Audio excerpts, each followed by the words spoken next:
وقرنا فی بیوتکن، اور اپنے گھروں میں ٹھہری رہو، قرار پکڑو، باہر نہ جاؤ، اپنے گھر میں رہو۔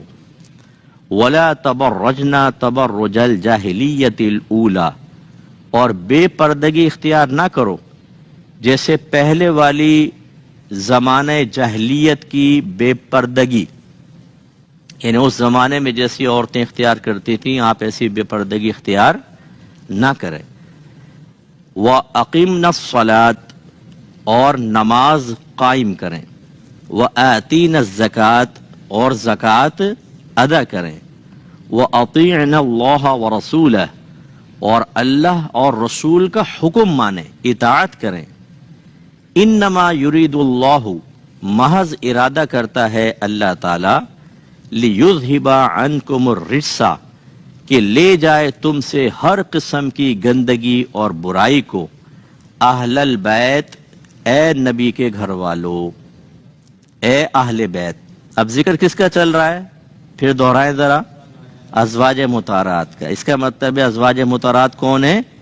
اہل بیت ہیں، قرآن سے ثابت ہے، ذرا ذہن میں رکھیے گا۔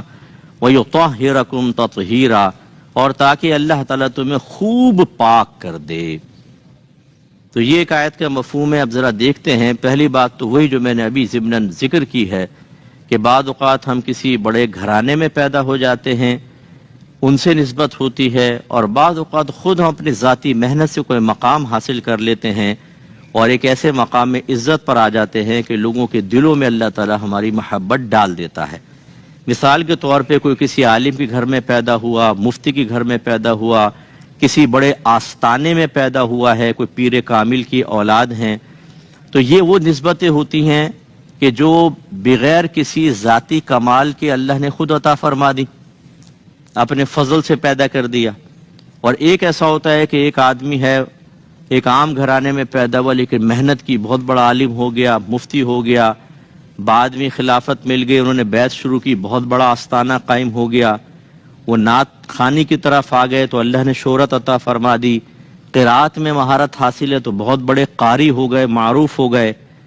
یہ دونوں چیزیں ہوتی ہیں بعض اوقات، لیکن ان آیات کو پڑھنے کے بعد ہمیں اندازہ کرنا چاہیے کہ اللہ تبارک و تعالیٰ کی ذات بڑی بے نیاز ہے، وہ نسبت کو خود اہمیت دیتا ہے۔ اس لیے جب بی بی فاطمہ رضی اللہ تعالی عنہا نبی کریم صلی اللہ علیہ وسلم کے آخری وقت میں قریب آئیں تو سرکار نے قریب بلایا، سرگوشی کی تو آپ رونے لگیں، پھر سرکار نے بلایا، پھر کان میں آہستہ سے کچھ کہا تو مسکرا دیں۔ تو بعد میں ازواج مطہرات نے پوچھا کہ اے فاطمہ آپ کو کیا کہا تھا سرکار نے؟ تو فرمایا جب پہلی مرتبہ کان میں مجھے کچھ کہا تو یہ کہا تھا کہ اے فاطمہ، جبرائیل ہر رمضان کو میرے پاس آتے تھے اور ایک بار قرآن کا دور ہوتا تھا، اس بار 2 بار قرآن کا دور ہوا ہے، تو مجھے یقین ہے کہ اب میں دنیا میں نہیں رہوں گا۔ تو کہتی ہے میں مغموم ہو گئی، میں رو پڑی۔ پھر سرکار نے دوبارہ قریب کر کے کہا کہ کیا آپ اس بات سے راضی نہیں ہیں کہ آپ اس امت کی عورتوں کی سردار ہوں؟ تو مسکرا دی۔ اب یہ جو بی بی فاطمہ رضی اللہ تعالی عنہا کو تمام امت کی عورتوں کے سردار ہونے کا شرف حاصل ہوا، اور ایک روایت میں نسائی اہل الجنہ بھی ہے کہ جنت کی عورتوں کے سردار، یہ کس وجہ سے تھا؟ کثرت عبادات کی وجہ سے، کسی ظاہری خوبصورتی کی وجہ سے، تقوی پرہیزگاری کی وجہ سے، یہ تمام چیزیں اللہ نے آپ کو عطا فرمائی تھی، لیکن اصل کیا تھا؟ نبی کریم کی نسبت۔ اپنے دونوں نواسوں کے بارے میں سرکار نے فرمایا نا کہ سیدہ اہل شبابی جنہ، یہ جنت کے نوجوانوں کے سردار ہیں یہ دونوں۔